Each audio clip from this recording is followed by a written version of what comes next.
The world has become a more dangerous place than it already was.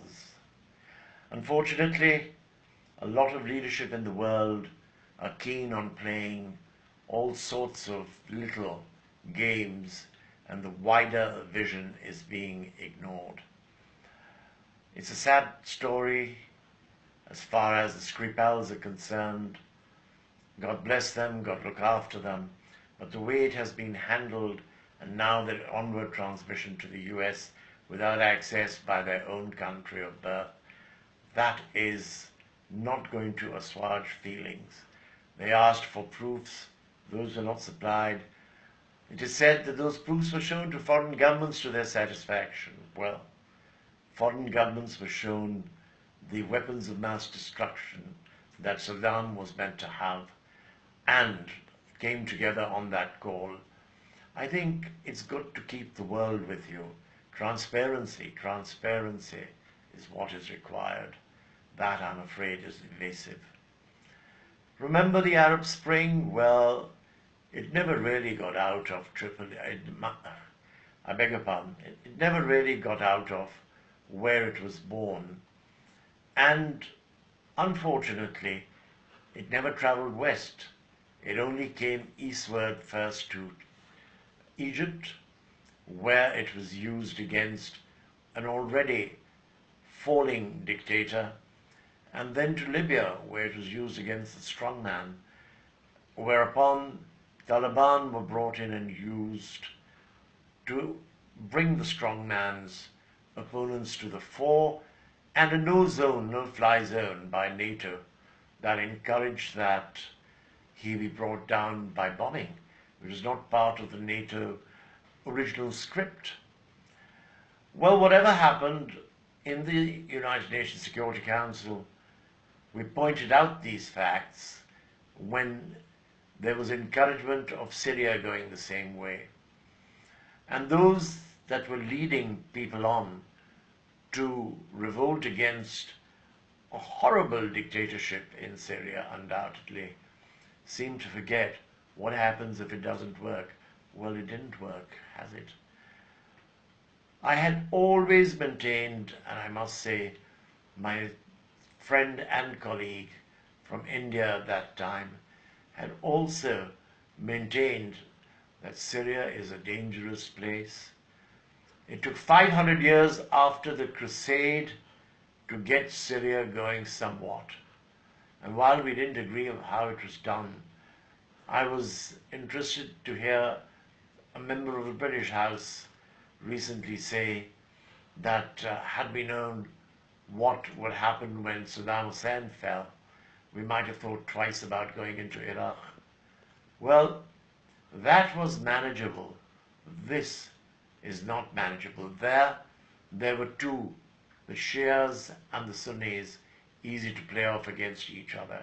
Here, there were so many different races, so many different thoughts, so many different religions, so many different people put together in a way that had become very difficult to maintain, and it was held together by force.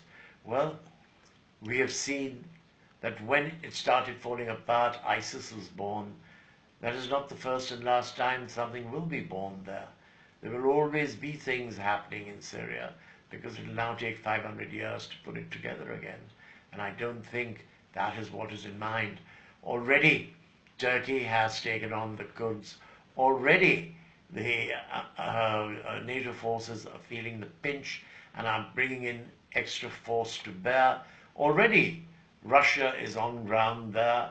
Already, all the ingredients that can lead to an international war exist in Syria, which will not just last there. In all the places that have been handled weakly over time, when they were thought to be easy prey, these things will multiply. Look how Yemen has gone out of hand. I do not support what is happening anywhere, but it's sad to say that if you can expend 1 million people in Yemen, I wonder what you have already expended in Syria. And It's not going to be good. It's not going to be easy. There should be attempts made to bring together people rather than try and force them into various factions and arm them for it. Now, I think that it's important to put here the fact that this is not going away and it's not about to be ended. And no matter what Trump says, he's not leaving Syria alone for the very, very simple reason that Syria has to be uh, divided into various factions. You know that that is what the original plan was. It didn't work out. That is why at this crucial stage, even Israel seems to be bombing inside Syria. And of course, they have this policy of not to tell. Well, who are the people creating this mischief? They're all over, and there's response in mischievous tones as well. I feel Europe, as usual, is being dragged into it by the name of the West versus the East. A very sad situation.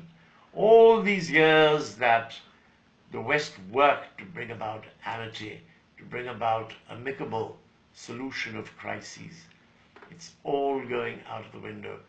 Don't take in another few million people and embroil them in a world war, because you already have seen the result of the refugee crisis in Europe. You already have seen what all can happen.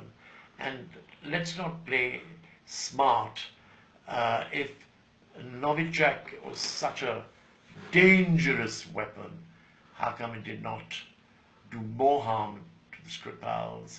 I'm glad they're safe, but the question is, let's think about this.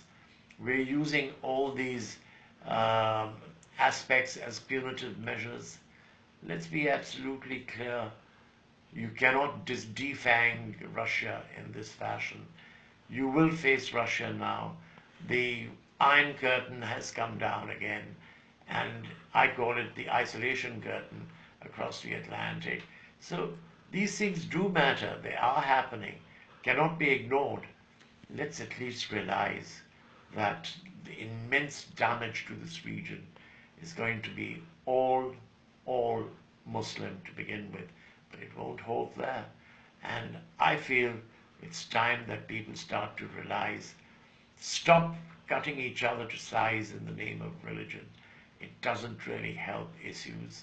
And it would be a very great thing if we, for example, saw the return of Ethiopian artifacts and religious artifacts to Ethiopia.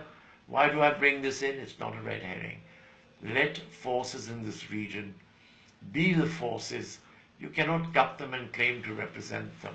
Let everyone have a share of speaking. Let everyone have peace. And those who obliterate the peace help those countries to strengthen and remove irritants, not bomb them or blast them to the end of the earth, but try and work through peaceful means. This ganging up must stop. We must learn to listen to each other. We must stop threatening. We must stop all these matters that are leading to more acrimony, more hate, more outrage, and it's not stopping right here unless you stop it. And by you, I mean all those countries who are blowing steam, even at the United Nations at the moment. It's good, air your, vent your feelings so we know who is saying what, but at the same time, for God's sake, try and bring people together. I have a letter in which I helped bring about an understanding when things were going out of hand in Syria, when I was on the Security Council. And I remember that moment, and everyone thought well of the fact that Pakistan had played such a constructive role. Well, let's do it again. Let's bring peace to the world. Thank you.